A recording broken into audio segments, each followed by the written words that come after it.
راستے پر چلے گا اور جو ان سے ہٹ گیا دونوں سے یعنی اہل بیت سے ہٹ گیا قرآن سے ہٹ گیا اس کی دنیا تباہ ہے اس کا ایمان خراب ہے نہ دنیا میں کامیابی ہے نہ قبر میں کامیابی ہے نہ حشر میں کامیابی ہے اب پیارے چلو میں کامیابی تمہیں دکھاؤں کہاں ملتی ہے یہ قرآن کی تلاوت کرتے ہوئے بارگاہ میں حاضر ہو گئے قرآن پڑھتے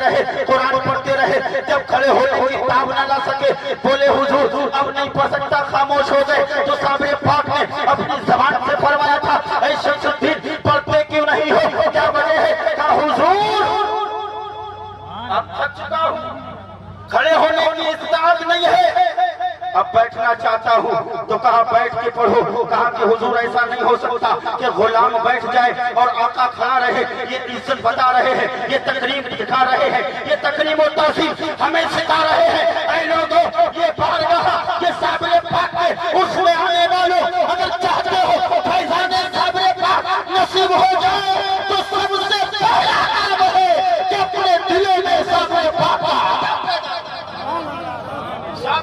کا ادب پیدا کر ان کی تعظیم پیدا کر ان کی تقریب پیدا کر زندگی کامیاب ہو جائے گی یہاں بھی کامیاب ہوگا مرنے کے بعد بھی کامیاب ہوگا اور یہ کوئی عام انسان نہیں سکھا رہا ہے صابر پاک کا ادب صابر پاک کی تقریب یہ خواجہ شمس الدین ہے قسم خدا کی جس کا معاملہ یہ تھا کہ جب آپ پہنچے تھے بادشاہ کے یہاں جس کو جنگ پتہ نہیں ہو رہی تھی اور بہت پریشان تھا تو صابر پاک کا یہی غلام وہاں جاتا ہے اور جانے کے بعد میں اپنے اوراق و وظائف میں مبتلا ہو جاتا ہے قسم خدا کی کہ وہ شمس الدین ہے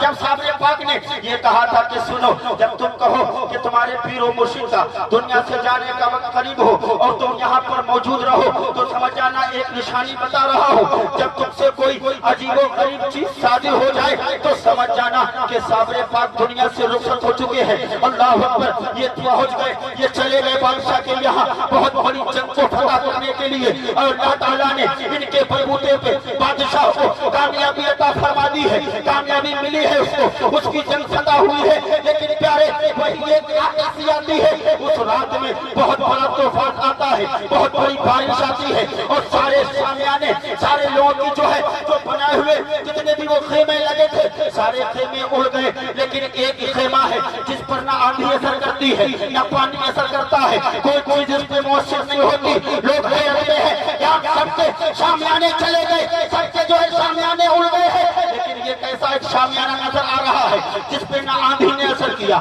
نہ طوفان نے اثر کیا نہ بارش نے اثر کیا یہ کون ہے بادشاہ پر جب اس کے قریب جاتا ہے تو کیا دیکھتے ہیں ایک جھوپڑی بنی ہوئی ہے اس جھوپڑی میں ایک نورانی شکل